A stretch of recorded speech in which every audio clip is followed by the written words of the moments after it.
خب بسم الله الرحمن الرحیم. امروز چهارشنبه تاریخ 23 ماه سور 1405 می باشد که ما درس خود را از فصل اول و هم از معرفی مایکروسافت آفیس آغاز میکنیم. قسمی که برای شما گفتم مایکروسافت آفیس یک برنامه است که توسط کمپانی خود مایکروسافت و مالکیت بیل گیتس ساخته شده و آنها سالانه چی کار میکنن؟ میان اپدیت میسازن امی پکیجی که اونا به خاطر آفیس دارن. خب خود مایکروسافت چی است؟ میگه مایکروسافت آفیس 2021 قرار است ما شما بخونه میگیم یکی از نرم افزارها است. ما شما قبلا سخت افزار نرم افزار کار کردیم، گفتیم سخت افزار وسایل فیزیکی در کامپیوتر هستن که اونها چی میکنن؟ قابلیت لمس کردن و دیدن را دارن، ولی نرم افزار قابلیت دیدن را داره ولی لمس نمیشه، مانند آفیس، مانند ورد، مانند اکسل، مانند اینا در قابلیت لمس کردن نداره. میتونم ببینم، مثلا نوشته میکنم این نوشته رو میتونم ببینم ولی من لمس کردن نمیتونم، حرف ک و پی و ال لمس کردن نمیتونم، مثلا اکسل لمس کردن نمیتونم. بنابراین اینا چی هستن؟ اینا نرم افزار هستن.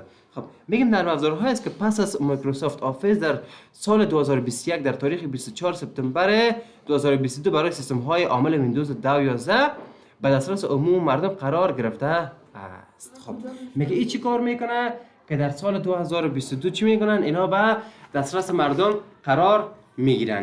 و بعد چی کار میکنه؟ میگیم که توسط شرکت مایکروسافت طراحی و توسط همان شرکت منتشر گردیده است. گفتیم خود شرکت مایکروسافت انجینیرها را میاره، پول میده، پیسه میده، میگه شما چی کنین؟ بر ما مایکروسافت آفیس جور کنین یا این بر ما اپدیت بسازین یا پچ‌هاش چی کنین بر ما اپدیت بسازین که چی هسته اینا رو جور بسازین. اونا میاین مثلا میگه ما اون سال که جور میکنیم در سال 2022 در مایکروسافت آفیس ما باید یک تغییرات بیاید. ما چه تغییرات؟ ای آی اضافه شود، هوش مصنوعی اضافه شود، مثلا نوشتن امی کلمات آسان‌تر شود، مثلا اسپلینگ چک یا گرامر چک آسان‌تر شود. اگر توی یک کلمه را مثلا باشه لایک یا خوش داشتن توی به این شکل نشه میکنی، زود کنه بر تو دستور میده که نخیر این کلمه اشتباه است و شکل اتوماتیک خودش میکنه اینا جور میسازه. یعنی تغییراتی که در قسمت یا در اپدیت آفیس میاد توسط خود کمپانی آفیس هم جور میشه و هم به بازار عرضه میشه. مایکروسافت میگیم چی برنامه های را میتونه که چی کنه؟ مایکروسافت یا ما ام اس نوشته میکنیم، مخفف مایکروسافت میشه. میگیم چی برنامه های را میتونه بر ما چی کنه؟ در بازار عرضه کنه. میگیم مثلا برنامه مانند برنامه ورد یا هم اکسل مثلا برای ما شما عرضه میکنه، یا هم مثلا میگیم به نام پاورپوینت است که میتونه عرضه کنه که ما میتونیم پرزنتیشن خود را جور بسازیم، یا همچنان اکسس میتونه باشه که ما میتونیم دسترسی به خاطر دیتابیس اینها داشته باشیم که اینا مربوط به چی میشن؟ مربوط به کمپانی مایکروسافت میشه که اینها رو چی میکنن؟ شیر میشه. همچنان آوتلوک میتونه باشه یا همچنان برنامه های دیگه میتونه که شامل از این پکیج همچنان باشه. خب قرار است که ما شما از بین تمام اینها برنامه ورد را کار بکنیم که ورد کدام برنامه است یا هم چی برنامه است. قسمی که ما شما گفتیم شاگردای عزیز میگیم که مایکروسافت ورد یکی از بهترین و پرکاربردترین نرم افزارهای مایکروسافت آفیس می باشد. یعنی ورد در بیشتر از کشورها استفاده شده.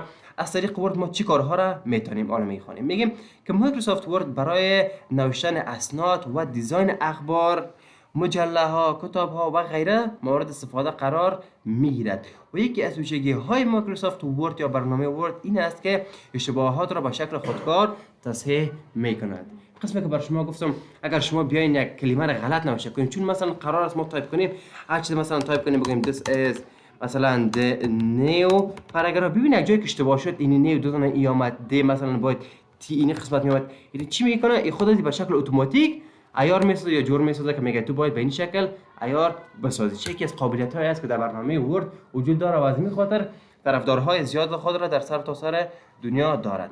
میگیم شرکت مایکروسافت در سالهای اخیر نسخه های مختلف از برنامه مایکروسافت را میگم به بازار عرضه نموده که بدون شک هر یکی آنها نسبت به نسخه قبلی از امکانات و ویژگی های خاص برخوردار می باشد. خب قسم گفتیم ما مایکروسافت 2007 داشتیم، بعد مثلا 2000 بالاتر آمد، 2000 مثلا 10 آمد، یا مثلا 2020 آمد، 2021 داشتیم و بعدا 2022 که نسخه های بالاتر میه. هر نسخه یا هر ورژن که بالاتر میشه یا اپدیت تر میشه بر ما چی را نشان میده؟ بر ما را نشان میده که کمپانی مایکروسافت بیشتر بالای آنها کار کرده و آنها رو چی ساخته؟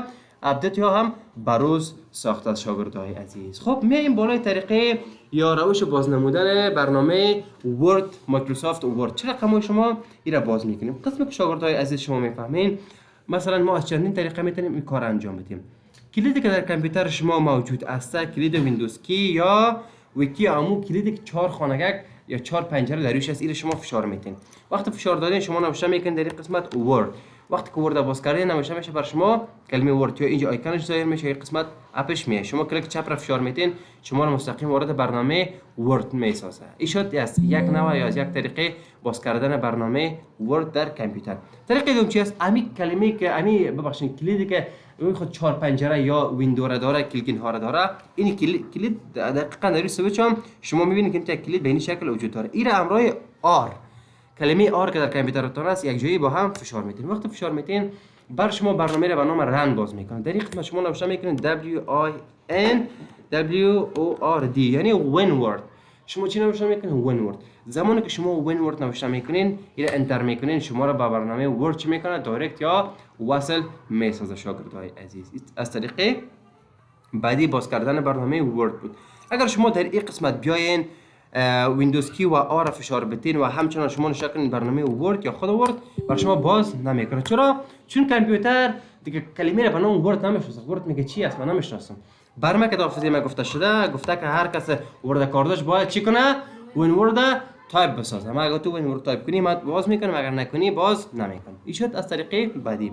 و همچنان از چه طریقه؟ از طریقه که شما کلیک راست در کامپیوترتون فشار میتین پوینتر میاین در این قسمت نیو نوشته است. نیو یعنی جدید. شما میگه چی میخوای برای جدید اضافه بکنم؟ فولدر میخوای، شارکت میخوای، اکسس میخوای، چی میخوای؟ میگم مایکروسافت ورد داکیومنت. بر من مایکروسافت ورد جور کنم. نامش چی میمونه؟ مثلا میگم به نام ورد مثلا ورد مثلا 1 میمونه.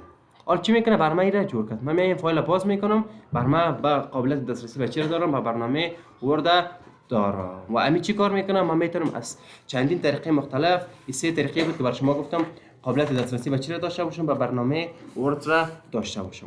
حالا شما فرض بگیرید من برنامه ورد باز کردم. خب برنامه ورد که من زمان باز میکنم بر من چی کار میکنه؟ بر من یک سری از برنامه های از قبل تعیین شده یا ساخته شده دیفالت را نشان میده. مانند چی؟ مانند مثلا اجنسی لیتر داریم، اجنسی ریپورت داریم، مثلا رزومه داریم. شما از این طریق به شما نشان میده که یعنی خود کامپیوتر با استفاده از اینترنت که درش وصل شده کانکت شده یک سری از تغییرات را آورده یا پیشفرض بر تو آورده. اگر تو میخوای یک رزومه یا یک سی وی جور کنی خب بیا از نیاز استفاده کنی زحمت نکش خودت بری دیزاین بدی. اگر تو میخوای یک ریپورت گزارش یک شبکه یک محل یک جای جور کنی بیا از این استفاده کن.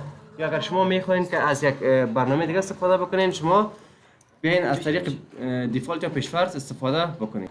خب شاگردای عزیز ما گفتیم که وقتی که ما ورد باز میکنیم یک سری از تغییرات یا یک سری از برنامه ها از قبل چی است بر ما تعیین شده است. و بعد در این قسمت ما شما کلمه به نام رسنت داریم. رسنت یعنی اخیراً برنامه هایی که اخیراً در ورد ما جور کردیم یا کار کردیم یا سیو کردیم چی میکنه بر ما نشان میده. مانند این برنامه هایی که ما قبلا اینجا باز کردیم میره بر از کجا میگن؟ از بخش رسنت میگن. خب اگر ما بخوایم بیایم قرار باشه که ما یک برنامه بخین نو جور بکنیم چی میکنیم؟ بلانک داکیومنت یک داکیومنت سفید یک ورق سفید را ما کلیک میکنیم و باز میکنیم. در این قسمت که ما باز کردیم ما شما فایل ها یا تب های مختلف را در قسمت بالا میبینیم. تب های مختلف را داریم یا آیکون های مختلف را در قسمت بالا موجود داریم که ما چی میکنیم؟ میتونیم از اینها به خاطر نوشتن اما مقالات خود استفاده کنیم. ما شما تایتل بار داریم، کپشن باتن داریم، کویک اکسس تول بار داریم شما میبینید دیگه. بعد تابز داریم، ریبن بار داریم، رولر داریم، زوم داریم و بعضی برنامه های دیگر ما داخل ورد داریم که ان شاء الله در جلسات بعدی بالای اینها گزینه به گزینه آیسته کار میکنیم. و شاگردای عزیز کارخانه شما این است که از صفحه دوم الی صفحه 5 نوشته میکنین و همچنان در خانه کسایی که دسترسی به کامپیوتر دارن در بخش کامپیوترهایتان آمده 3 طریقه که ورد را کار کردیم باز میکنین و همچنان شما بتونین که وارد تب خود ورد شوین. این کارخانگیتان میباشه بر روز